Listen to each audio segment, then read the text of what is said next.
Olá a todos, é um prazer estar com vocês aqui.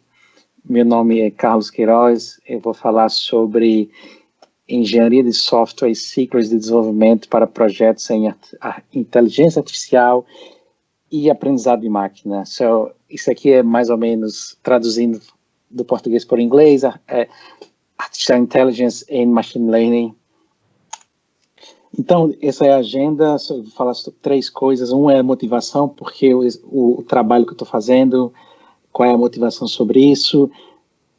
Dar uma breve introdução sobre engenharia de software e ciência de dados.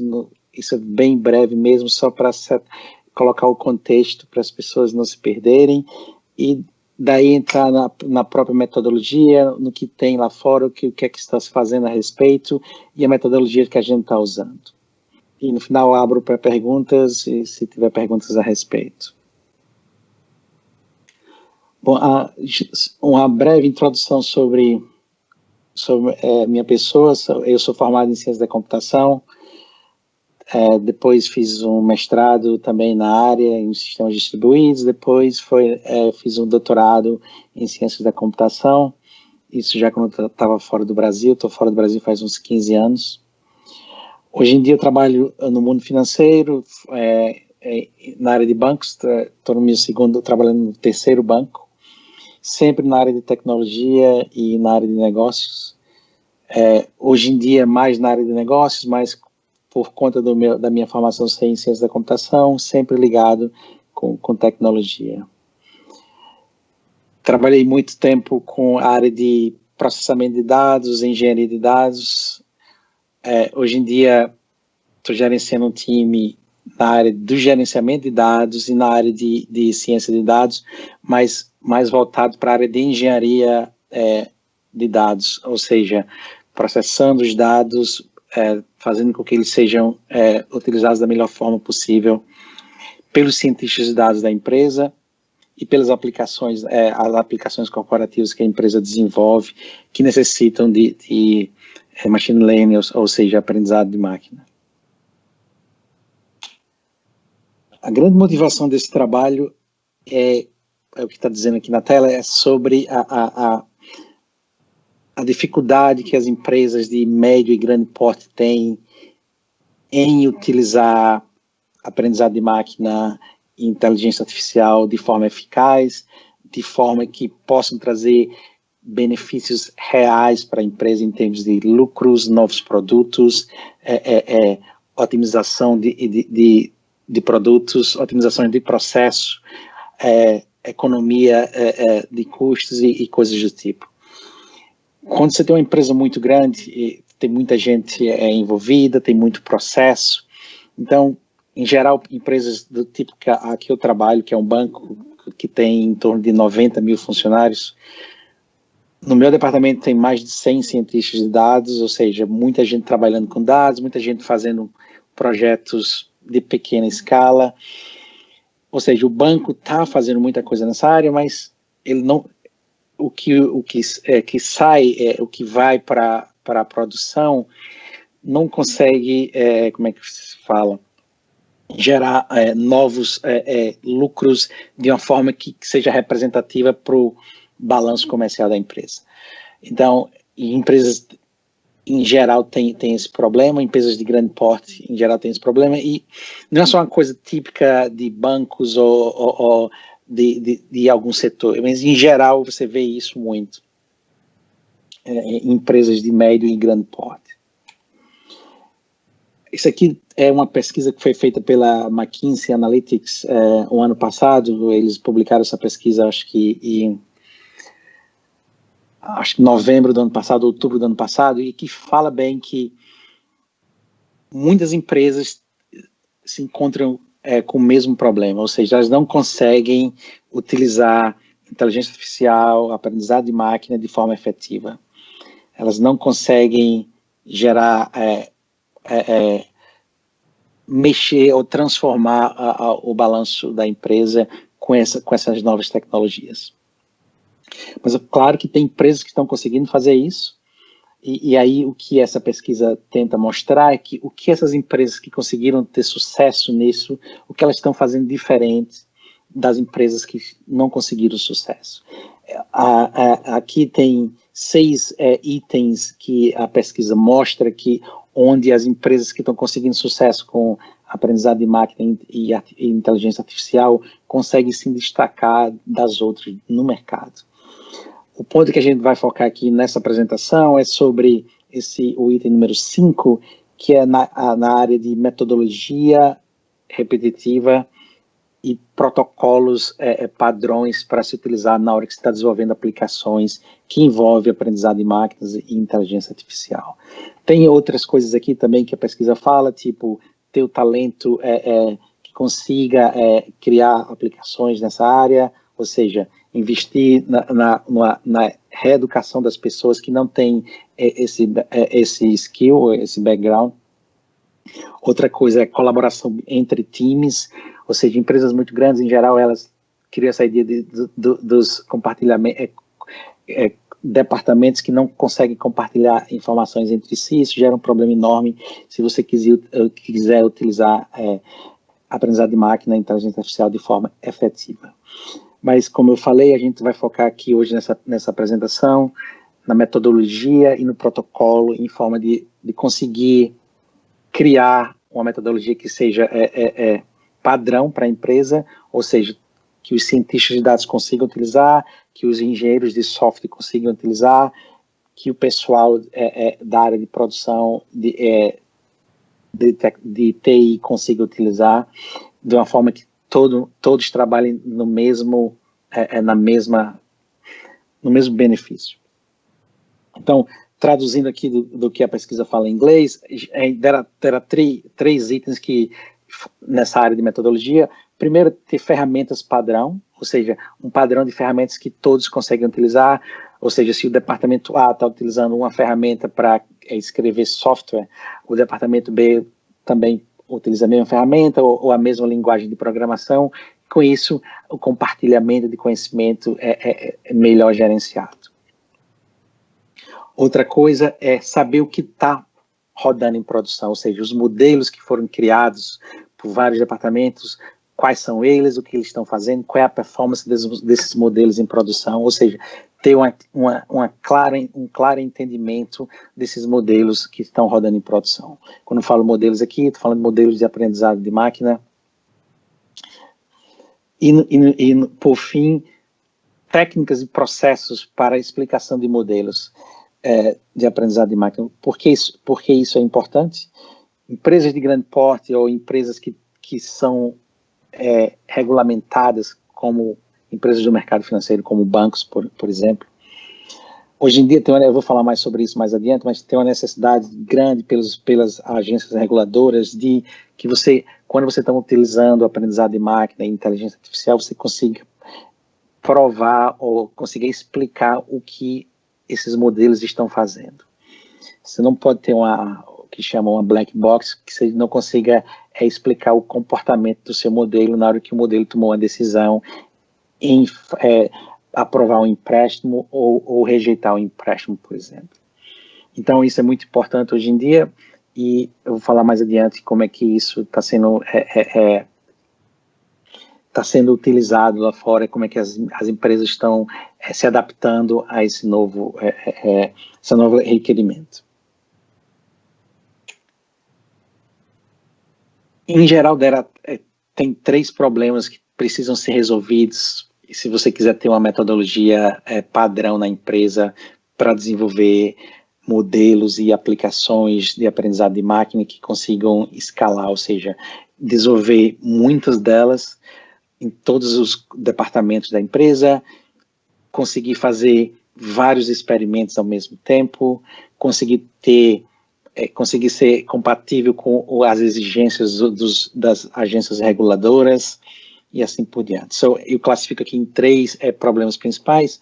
O primeiro problema é o ciclo de desenvolvimento, quando você está criando aplicações de aprendizado de máquina, não é consistente. Você vai ver mais adiante que, em geral, você tem 1 ou 2 cientistas de dados trabalhando nesse problema, eles passam muito tempo criando um modelo, não envolvem ninguém do departamento de TI, e não tem uma consistência em tempo da hora que ele está analisando dados, da hora que está explorando os dados, até o momento que o modelo vai para a produção. Esse é um problema sério que gera uma grande ineficácia na empresa, que o processo de desenvolvimento fica muito longo e, com isso, a empresa não consegue ter os modelos rodando em produção, atendendo os seus clientes. Segundo problema é na parte de integração desses modelos com aplicações corporativas. Bastante comum hoje em dia você ter, por exemplo, quando você tem uma aplicação de fraude de cartão de crédito. Toda vez que um cartão de crédito é utilizado, por exemplo, um sistema interno do banco tem que dizer, ó, eu aprovo a transação, eu não aprovo a transação. E hoje em dia tem vários cheques que são feitos em ordem para dizer se você aprova ou não essa transação. Em geral, isso é feito com regras escritas por funcionários. Tem uma lista enorme de regras, tipo 100, 200 regras que vão sendo inseridas e adaptadas com o passar do tempo. Claro que isso não é eficaz, porque você sempre você está atrás, porque você tem um novo golpe na praça, ou você não sabe, então o golpe começa a ser aplicado, o cartão de crédito começa a ser aprovado, porque você não está sabendo como é que o golpe funciona. Até que você saiba, vai lá no sistema, inclui essa nova regra, que captura esse tipo de golpe, e a partir daí essa fraude não ocorre mais.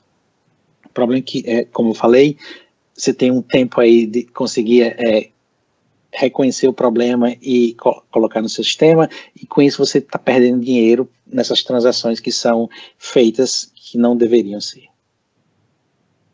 Então, o que está se fazendo muito hoje é trazendo a inteligência artificial e o aprendizado de máquina para ser integrado com esses sistemas de decisão. Por exemplo, no exemplo aqui que eu estou falando do cartão de crédito, ao invés de você ter regras escritas por humanos, por funcionários do banco, dizendo que tipos de fraude você detecta, como é que você deve verificar o saldo do cliente, o limite do cliente, onde o cliente está, se na última transação, se a distância entre a última transação e a transação atual é humanamente possível, humanamente impossível se deslocar nesse espaço de tempo e coisas do tipo. A ideia é que você pare com isso e você tem os modelos de aprendizado de máquina fazendo isso automaticamente e aprendendo com as transações que chegam no banco. Ou seja, quanto mais transações você tem, melhor os modelos vão aprender e com isso vão ser mais sólidos em termos de detectar fraude nas transações de cartão de crédito. O problema é que para fazer essa integração não é uma coisa tão trivial e exige uma mudança de processo no banco, e é o que eu vou falar aqui a respeito um pouco mais. O terceiro problema é na parte de regulamentação, que empresas que são regulamentadas, tipo empresas do mercado financeiro, bancos e afins, você tem que se preocupar com uma coisa a mais. Ou seja, quando você cria um modelo de aprendizado de máquina, você tem que ter certeza que os dados utilizados no modelo não são tendenciosos, ou seja, os dados não estão favorecendo um perfil cultural, um perfil étnico e coisas do tipo. Quando você está usando esses dados, você tem que usar a ética e mostrar que na hora que você comunica o resultado do seu modelo, ou na hora que você está aprovando ou rejeitando uma transação, você está utilizando isso de forma ética. E o que tem a Laura, tem muita gente comentando hoje, muita gente falando a respeito dessa ideia dos modelos explicáveis, que em inglês chama de explainability, ou seja, que os modelos não sejam caixa preta, que os modelos você consiga explicar o comportamento do modelo. No caso da transação de cartão de crédito, você consiga explicar por que aquela transação foi aprovada ou por que aquela transação foi negada pelo modelo. Então, essas três coisas juntas criam uma certa complexidade que fazem que, como eu falei antes, empresas de grande porte tenham dificuldades em ter um maior número de aplicações com aprendizado de máquina e inteligência artificial funcionando nos seus sistemas. Agora eu vou dar uma breve introdução à engenharia de software. Tem muita coisa a respeito disso, mas a ideia aqui é só mostrar como ela evoluiu com o tempo e como é que hoje essa engenharia de software é feita, como é que aplicações são desenvolvidas no mundo corporativo, ou não necessariamente no mundo corporativo, mas em qualquer lugar. Esse gráfico aqui, desculpa estar em inglês, eu consegui, tive tempo de traduzir isso e criar uma nova timeline, uma nova linha do tempo, mas em geral aqui você pode ver que o ciclo de desenvolvimento de software evoluiu bastante dos anos 50, dos anos 70, ao que se tem hoje. Hoje todo mundo fala a ideia de DevOps. Há 5, 10 anos atrás todo mundo falava na ideia de ágil, ainda se fala muito na ideia de desenvolvimento ágil, mas o DevOps hoje está bem em moda também, e é o que as empresas hoje em dia utilizam como tipo de processo para desenvolver software, utilizando o ágil, processo ágil, mas utilizando a cultura DevOps ou os processos que fazem o DevOps. Então, se você pegar aqui do lado esquerdo, essa era nos livros de engenharia de software dos anos, de décadas passadas, você via bem esse ciclo, que é o que chama de waterfall, planejamento, design, desenvolvimento, testes, entrega para a produção, e aí pega o feedback para ver se o seu software está funcionando bem, e aí planeja novamente, refina o design e coisas do tipo. Isso era o que era feito nas décadas passadas. Hoje em dia, você pode ver no lado direito da figura aqui, que isso é o que o DevOps representa, ou seja, você tem um loop constante que vai da construção, vai da criação do código, dos testes, do planejamento, para a entrega na produção, para a instrumentação do aplicativo na produção, ou seja, para você entender como é que o seu aplicativo, como a sua aplicação está funcionando, se a performance é a que você quer, se tem bugs e isso está afetando a performance da sua aplicação e coisas do tipo. E você continua monitorando isso, pegando essas informações que o monitoramento gera, e você continua refinando seu código, construindo novos testes ou mais testes, adicionando novas características para a sua aplicação e novamente colocando em produção, pegando novos dados, e assim vai nesse 8 que nunca acaba. Claro que isso tudo em uma forma ágil e em passos menores. Você não tem que esperar 8 meses para ir para a produção, para colocar a sua aplicação em produção. Em geral, se faz isso, tem essa ideia de sprints, ou seja, a cada 2 semanas, ou 1 semana, ou 4 semanas, depende como sua empresa está utilizando a metodologia ágil. Você tem novas entrega em produção, e você tem novas versões da sua aplicação em produção. Isso é como é que é feito o desenvolvimento de software hoje em dia, bastante difundido. Então, hoje em dia, poucas empresas, mesmo empresas de grande porte, que têm processos rígidos, como empresas, como bancos em geral, migraram desse processo que chama waterfall para esse processo ágil, e utilizando essa cultura de DevOps, de ter monitoramento em ter automação do desenvolvimento até a entrega em produção, e monitoramento do seu software o tempo todo. Na ciência de dados, isso ainda está um pouco atrasado. Bom, só apenas recapitulando aqui o que é que significa ciência de dados. Em geral, você pode ter, acho que você já viu essa figura aqui, com cores diferentes, com logos diferentes ou terminologia diferente, mas em geral a ciência de dados reúne 3 outras domínios. Um é a ciência da computação, outro é a matemática e estatística, e, claro, o conhecimento do negócio que você está fazendo utilizando a ciência de dados. Então, é uma reunião computação, ou seja, desenvolvimento de software, mais aprendizado de máquinas,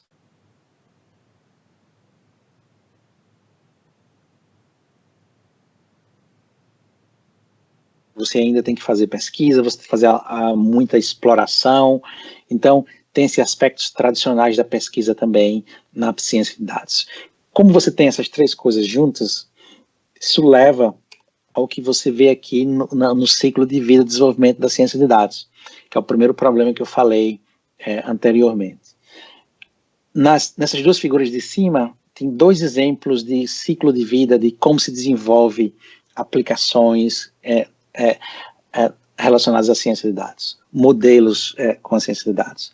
Do lado esquerdo, você tem o ciclo de vida que a Microsoft, por exemplo, recomenda, ou que eles utilizam, que chama de Data Science Life Cycle.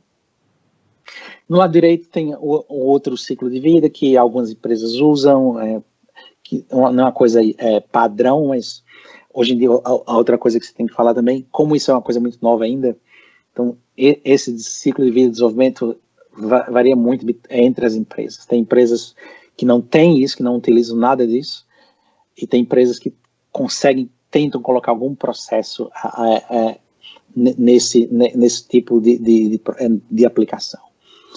Uma coisa que você pode notar entre esses dois ciclos de vida é que você tem, de onde você está, você consegue ir para outro passo, ou seja, você pode ficar num loop aí sem conseguir avançar na finalização da sua aplicação, porque você pode estar explorando novos dados, o modelo que está sendo gerado não tem a performance que você quer para aquela aplicação, então você volta para a análise de dados, você volta para a exploração de dados, tentando achar dados mais confiáveis ou coletar mais dados que consigam melhorar a performance do seu modelo de aprendizado de máquina. Então, em geral, esses ciclos podem demorar bastante tempo. Aqui nessa figura de baixo, por exemplo, eu mostro que hoje, uma empresa de médio e grande porte, em geral, como é que funciona aplicações que envolvem ciência de dados. Você tem no lado esquerdo aqui a parte de experimentação e desenvolvimento, você tem cientistas de dados nessa caixa de areia que chama sandbox, explorando dados, treinando os modelos, testando os modelos, validando os modelos, fica nesse ciclo, e esse ciclo pode demorar bastante tempo. Uma vez que o modelo satisfaz os requerimentos básicos em termos de performance e tal, o código criado pelos cientistas de dados é jogado por cima do muro para o pessoal de tecnologia, onde tem, por exemplo, a galera do DevOps, onde tem a galera do SRE, ou seja, engenheiros de software que pegam esse código e com isso colocam num pipeline de automação para que esse software consiga ser empacotado, os testes consigam ser validados e com isso esse modelo consiga ir para a produção.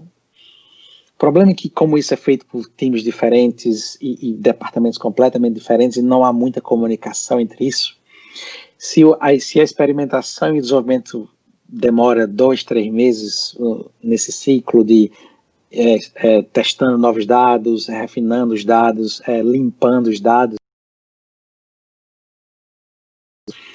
o ciclo, que é a parte de empacotar, aplicar o modelo, fazer os testes, checar para problemas, para bugs, em coisas do tipo, e então ir para a produção pode demorar meses, em alguns casos até anos, dependendo de quem está envolvido. Então, esse ciclo é uma coisa muito prejudicial para a empresa, porque demora muito para a empresa ver aquela nova ideia em produção, ou seja, se aquela nova ideia vai dar os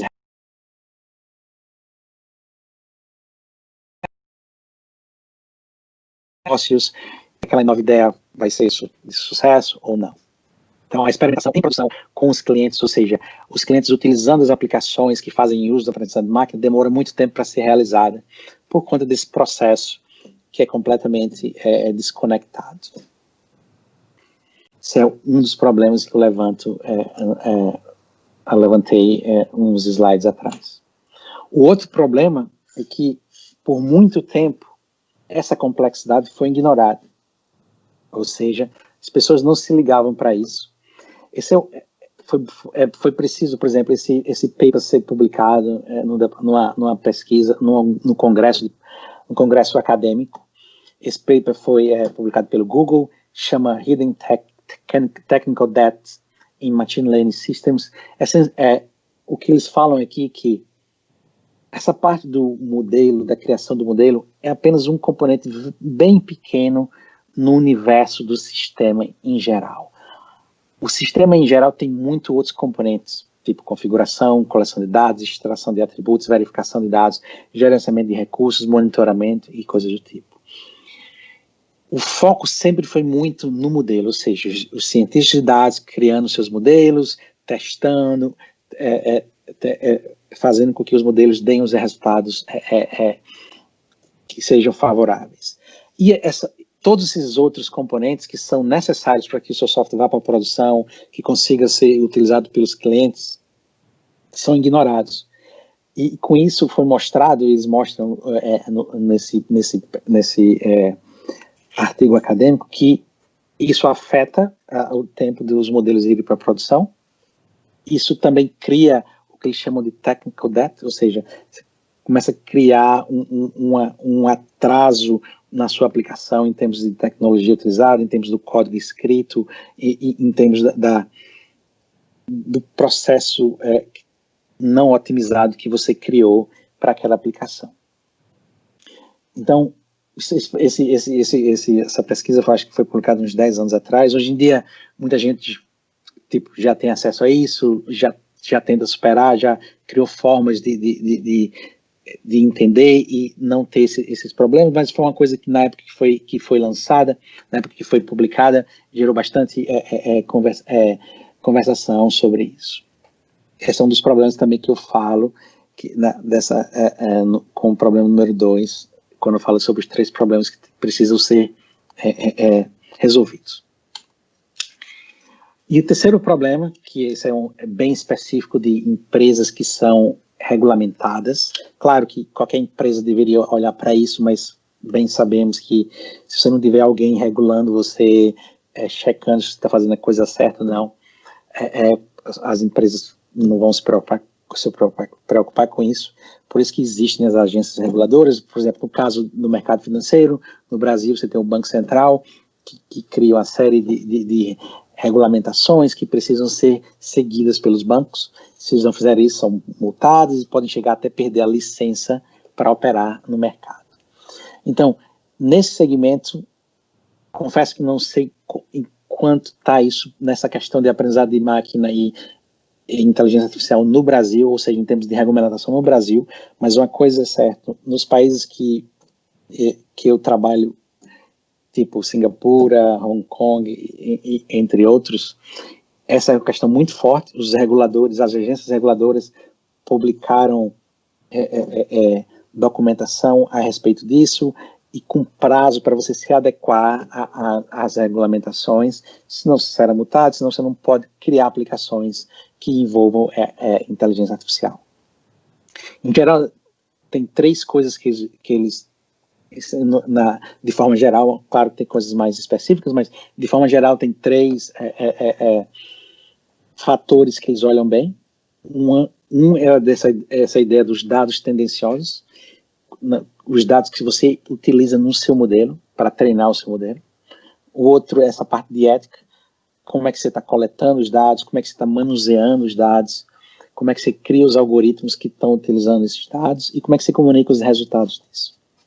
E finalmente tem essa parte de explicação, que essa foi a melhor tradução que eu consegui, em inglês chama isso explainability, mas que essa ideia de que você não criar modelos que sejam caixa preta, modelos que consigam ser explicados em linguagem natural, ou seja, em linguagem coloquial, que as pessoas consigam entender o que o modelo está fazendo, porque o modelo tomou aquela decisão. No caso, por exemplo, do exemplo que eu citei anteriormente, na questão do cartão de crédito, porque uma transação foi aprovada ou não, mas você pode ter casos mais contundentes, por exemplo, porque um empréstimo foi aprovado ou não, que isso pode afetar uma transação de cartão de crédito, pode afetar claro que afeta as pessoas, mas um empréstimo, por exemplo, pode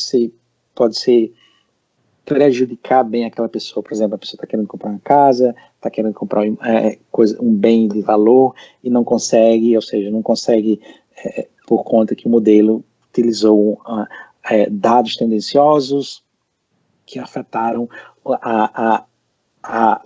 o outcome do modelo, ou seja, que afetaram a resposta do modelo e não foi uma resposta justa. Então, tem muita regulamentação desse tipo e empresas que são reguladas como bancos precisam ter processo explícito sobre isso, precisam fazer que qualquer modelo criado seja passível de auditoria e passível de ser entendido como é que aquele modelo está agindo com base nos dados que o modelo foi treinado.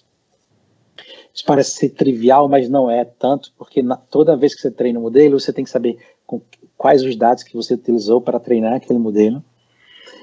Toda vez que você modifica ou adapta ou cria uma versão nova do seu modelo, você precisa também fazer a mesma coisa para os dados, ou seja, tem que ter a versão 1 do modelo tem que ser linkada com a versão X dos dados, para, sabe, se alguém quiser reproduzir aquele modelo, quiser retreinar e ter a mesma resposta, o regulador consegue fazer isso. Isso necessita ter um processo e uma implementação tecnológica que dê essa característica para os sistemas. Não é tão trivial de ser resolvido, mas tem tecnologia hoje que já faz isso, eu vou falar um pouco a respeito. Utilizando o Dilbert aqui, só para trazer um pouco de humor, mas no caso dos dados, por exemplo, a gente não quer coisas desse tipo. Né? Você não quer que você manipule os dados em ordem para dar o resultado que você quer no seu modelo. Isso é uma coisa que desafia, que é contra a ética, por exemplo. Se isso for descoberto pelo regulador, isso pode gerar multa para o banco e ter consequências maiores. No caso de modelos, por exemplo, você não quer um modelo nesse estilo aqui, que, por exemplo, baseado numa informação que você gosta de esporte e oferece um ticket para você ir para a estação espacial e pular de lá porque você gosta de esportes radicais. Ou seja, o modelo completamente errado, dando uma recomendação completamente errada. Então, são essas coisas que as agências reguladoras estão olhando bem e a tendência é só aumentar. E claro que isso não vai ficar só a sociedade vai começar a exigir mais, isso não vai ficar só nas empresas que são reguladas, isso vai atingir todo o mercado. Claro que pode demorar um tempo ainda para isso. Então, como é que a gente resolve esses três problemas? Como é que, criando metodologia e protocolos que consigam resolver o que a gente comentou até o momento? A primeira coisa foi, eu falei um pouco do DevOps, como é que o DevOps hoje é utilizado. Uma variação do DevOps, que é mais específico para aprendizado de máquina, aplicações de aprendizado de máquina, mais específico para ciência de dados, é o que se chama de MLOps, ou seja, Machine Learning Operations. A ideia aqui é que você traz os dados que você utiliza no aprendizado de máquina, você traz os modelos que você cria e você utiliza o mesmo esquema que você utiliza para o DevOps. A mesma forma de desenvolver aplicações, a mesma forma de monitorar, de configurar e de colocar suas aplicações para rodar em produção. Ou seja, você não faz distinção que só porque é um modelo de aprendizado de máquina, esse modelo tem que ser tratado diferente na produção, ou seja, sem monitoramento, sem automação e coisas do tipo. Então, o MLOps é uma coisa que nos últimos 3, 4 anos começou a se falar bastante. Hoje em dia tem congressos, conferências dedicadas a MLOps, muita literatura a respeito, e tem muitas empresas começando a adotar isso. Então, o MLOps é uma das soluções para os problemas que, nesse caso aqui, no problema de ter uma constância no processo de criação dos modelos e fazer com que esses modelos vão para a produção. Você consegue resolver o problema número 1, por exemplo, aqui. E há um pouco do problema 2 também, que você se preocupar com conteúdo, com todo o ecossistema de aplicações, não só com o seu modelo de aprendizado de máquina. Então, em geral, você quebra a barreira, quebra um muro entre os cientistas de dados, explorando os dados, testando modelos, treinando modelos, e a outra parte da tecnologia de informação. Os engenheiros de DevOps, os engenheiros de confiabilidade de sites, que estão automatizando as aplicações, que estão monitorando as aplicações em produção e coisas do tipo. Você consegue agora ter um pipeline só, que vai do início da exploração dos dados, da criação do caso de uso, até o modelo estar em produção, rodando em produção, e você consiga monitorar a performance do seu modelo em produção. Então, o MLOps é uma dessas soluções. Existem variações desse modelo. Por exemplo, o que eu estou mostrando aqui é uma variação que se chama CD4ML, que é essentially Continuous Delivery for Machine Learning.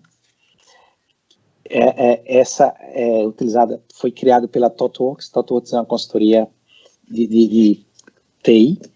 Eles criaram um modelo que é uma variação do DevOps com o Machine Learning Ops juntos. Em geral, eles dividem em 3 camadas: dados, modelo e código, e tem os passos que o processo tem de criação do modelo, a experimentação, avaliar se o modelo é aquilo que você realmente quer fazer, colocar o modelo em produção, testar o modelo, e uma vez que o modelo está funcionando em produção, você consegue monitorar a performance do modelo. Então, é uma variação do MLOps. Tem algumas empresas adotando isso também. No geral, o fim é o mesmo, é trazer um processo, trazer uma metodologia para o desenvolvimento de aplicações que envolvem ciência de dados, que envolvem modelos de aprendizado de máquina. No nosso caso aqui, que estou falando em específico, coisas que eu estou trabalhando, a gente tem uma adaptação disso, que chama ciclo de vida de desenvolvimento para aplicações de aprendizado de máquina, mas é uma adaptação de um processo que foi descrito nesse livro que chama MLOps Operationalizing Data Science. A gente adiciona algumas tarefas aqui nesse processo, por exemplo, a parte de auditoria na questão de explicação do modelo, registro do modelo e coisas do tipo. Mas, em geral, essas são as fases do processo. Tem 4 fases principais. Uma é a construção do modelo, a outra é o gerenciamento, a outra é a integração e a entrega em produção, e a final, que é o monitoramento do modelo. Então, na parte de construção envolve a preparação dos dados, ou seja, você fazer a exploração dos dados, preparar os dados, fazendo limpeza dos dados, fazendo transformações que são necessárias para ter a base de dados que se precisa para o seu modelo, que é o que se chama de Feature Engineering, ou engenharia de atributos, que é um processo bastante importante na ciência de dados. Em geral, também consome bastante tempo. Uma vez que você passou dessa fase, então você tem um modelo de desenvolvimento, você tem o desenvolvimento do modelo, ou seja, escrever o código em linguagens tipo Python, Scala, Java, R, ou coisa do tipo, escrever o código que vai criar o seu modelo. Uma vez que você tem um modelo, você começa a testar o modelo, validar o modelo e coisas do tipo. Uma vez que você finalizou isso, então você vai para o próximo passo, que é na parte do gerenciamento do modelo. Que esse passo aqui envolve coisas do tipo mais processual, que a ideia é que a gente automatize isso para envolver menos humanos na operação, ou seja, a parte de auditoria, por exemplo, essa parte é onde você faz vários checks para ver, por exemplo, se o seu modelo foi versionado, ou seja, tem um controle de versão para o modelo, para verificar se existe um controle de versão para os dados que o modelo foi treinado. Uma vez que você tem isso, você registra o modelo num repositório que vai dizer quando o modelo foi criado, por quem foi criado, qual é a versão do modelo que está registrada, quais são os dados que aquele modelo utilizou para treinar o modelo, em coisas do tipo. Com isso, alguém que queira fazer uma auditoria sobre aquele modelo em particular consegue ter todas as informações de forma bem rápida, saber a quem pertence, qual é o objetivo do modelo, qual é a versão que está lá, quais são os dados, se a pessoa quiser reproduzir o modelo, ou seja, retreinar o modelo com os mesmos dados para ter a mesma resposta, se consegue fazer isso. Uma vez que você faz isso, tem a parte de compartilhamento do modelo, que isso em geral você criou um modelo que é genérico, que pode ser utilizado por outros departamentos da empresa, então você compartilha lá no sistema que outras pessoas podem, tem esse modelo já criado aqui, eu vou utilizar para um problema diferente, mas o modelo é o mesmo. Com isso você consegue reutilizar modelos e com isso você tem um benefício principal que é conseguir atingir essa escala, ou seja, conseguir ir para o mercado com seus produtos, novos produtos, em tempo mais curto, porque você não tem que fazer todo esse processo aqui, novamente. Ou seja, alguém já fez isso para você, você só reutiliza isso. E uma grande parte desse processo é a integração do seu modelo com as aplicações corporativas. Como eu falei, por exemplo, uma aplicação que autentica, que verifica transações do cartão de crédito, se você quiser sair dessa parte de regras manuais que são colocadas para dizer se uma transação pode ser efetuada ou não, se você tem um modelo de aprendizado de máquina, então você precisa integrar esse modelo com esse sistema, que gerar um sistema antigo que está no banco por muito tempo processando essas transações. Então você tem que passar um tempo aí para integrar, para ter certeza que esse sistema consegue conversar com o seu modelo, consegue fazer a pergunta, transação válida, posso processar sim ou não? Uma vez que você fez isso, agora o seu modelo está pronto para rodar em produção. E uma vez que está rodando em produção, você começa a medir o que o seu modelo está fornecendo, ou seja, tem as métricas do modelo em termos quantas respostas sim o modelo está dando em geral. O modelo está com a performance, tem uma accuracy que é representativa para aquele caso de negócio, por exemplo. Outra coisa que você tem que fazer é que se o modelo está tendo a performance em termos de atendendo o número de requisições que é necessária para isso. E claro que o último aspecto aqui é na parte do negócio. O modelo está atendendo o negócio. Quando esse caso de uso foi criado, existe uma expectativa para o que esse modelo ia fornecer. O modelo está atendendo a expectativa, os números estão correspondendo, existe um retorno sobre investimento, que é o que era almejado na fase de planejamento dessa aplicação ou desse modelo. Então você continua verificando isso nesse ciclo que não acaba nunca. Se você tem números de monitoramento que não são bem o que você quer, o que é que você faz? Você vai para a fase de construção novamente. Você começa, pega mais dados, prepara os dados, treina o modelo novamente, modifica o modelo se necessário, testa tudo aquilo, registra o modelo novamente, integra o modelo, coloca em produção e começa a monitorar novamente. Ou seja, esse é um ciclo que continua, que não para enquanto a sua aplicação existe na sua empresa. Em geral, esse é o modelo que a gente está adaptando. E só para dar um breve do que eu falei lá, tem 4 passos principais. Um é a construção, eu não vou ler o que está aqui, você pode pegar os slides depois e ler o que eu falo, mas em geral, construção, gerenciamento, integração, entrega e monitoramento. Então é o que eu já falei, na construção é onde você desenvolve o modelo, no gerenciamento é onde você gerencia o modelo em termos de auditoria, em termos de versionamento de dados, versionamento do modelo em si, em coisas do tipo, integração e entrega do modelo em produção, e uma vez que o modelo está rodando em produção, você tem que monitorar a performance do modelo. São essas 4 etapas principais. Eu não vou entrar em detalhe em uma delas, a gente não tem bastante tempo para isso, não tem tempo para isso, mas em geral, eu tenho certeza que deu para entender o que se almeja aqui. Colocar essa metodologia para que qualquer aplicação que seja desenvolvida que envolve aprendizado de máquina, inteligência artificial, utilize o mesmo processo. Isso aqui é um processo, só colocar umas linhas ligando de onde para onde vai, por exemplo, começa no desenvolvimento, vai para o gerenciamento, depois disso vai para a parte de integração e entrega em produção, e daí começa o monitoramento.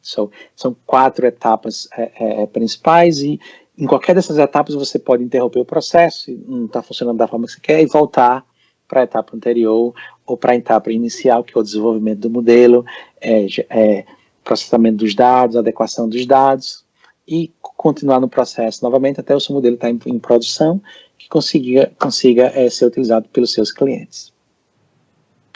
Essa nova metodologia, uma das coisas que ela faz é também criar novas funções nas pessoas que trabalham com isso.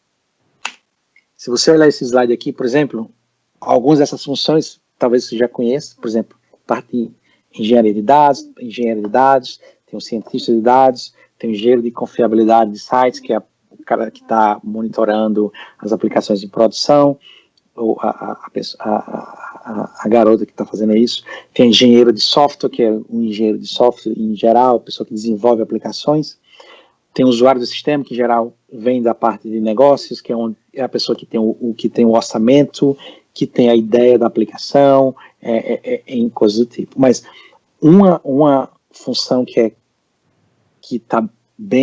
nova, que é uma agregação de outras funções, é essa função que chama de engenharia de aprendizado de máquinas, que é a pessoa responsável pelos modelos em produção. O cientista de dados, ele não tem a responsabilidade dos modelos em produção. Ele tem a responsabilidade de criar um modelo, de ter certeza que o modelo está dando o resultado que era esperado, mas uma vez que o modelo entra no ciclo, na automação que vai para a produção, o engenheiro de aprendizado de máquinas é a pessoa ou a engenheira, é a pessoa que fica responsável por ele, porque essa pessoa é a pessoa que conversa com a engenharia de dados para ter certeza que os dados utilizados têm a versão certa, que tem a qualidade requisitada para o modelo, conversa com a engenharia de software para integrar aquele modelo com a aplicação corporativa, conversa com o engenheiro de confiabilidade de sites para ter certeza que o modelo está rodando em produção com a instrumentação adequada e coisas do tipo, e também conversa com o cientista de dados para ter certeza que o código escrito pelo engenheiro de dados, pela cientista de dados, é ótimo, ou seja, é otimizado, não tem bugs, está utilizando as bibliotecas necessárias, está utilizando a memória da melhor forma possível, utilizando o poder computacional da melhor forma possível. Porque, em geral, essa pessoa tem a formação em ciência da computação, ou em matemática e estatística, mas com essa parte de TI bem forte na bagagem. E aqui eu mostro nesse slide aqui, antes que a gente vá para perguntas e respostas, como é que essas pessoas interagem. Falando novamente, a engenharia de aprendizado de máquinas é uma nova função dentro das corporações. Essa pessoa conversa com a engenharia de dados, com a ciência de dados, com os usuários, com o dono do dinheiro que cria os projetos, que quer ver os projetos rodando em produção, conversa com a engenharia de software, que são as pessoas que criam as aplicações corporativas, que precisam ser integradas com os modelos desenvolvidos pelos cientistas de dados. É uma nova função, em geral, não é fácil de achar pessoas com esse background, com esses skills, porque é uma função relativamente nova, é uma junção de pessoas que têm formação em ciência da computação ou engenharia da computação e que tenham um entendimento bastante forte em matemática e em estatística. Uma vez que você tem esse modelo, que você tem essas pessoas na sua organização com esse processo funcionando, você consegue atingir o que a gente chama de a escala que a gente falou no começo, que era um dos grandes problemas das empresas de grande porte. Você consegue sair da construção, da ideia da sua aplicação para a produção num tempo bem rápido, e você consegue fazer isso em paralelo, ou seja, experimentando com várias ideias ao mesmo tempo, utilizando o mesmo processo. Porque pelo fato de ter o mesmo processo, você consegue reproduzir isso de uma forma muito mais rápida. E com isso você consegue atingir a escala que você quer. Saindo de, por exemplo, ter um modelo rodando em produção, 5 modelos, 10, 20, 50, para ter 100, 500, 1000 modelos rodando em produção e sendo utilizado pelas suas aplicações corporativas. Essa é a ideia da metodologia, são as coisas que eu estou trabalhando no momento, e com isso eu encerro a palestra e abro para perguntas e respostas. Muito obrigado pela atenção, vejo vocês em breve.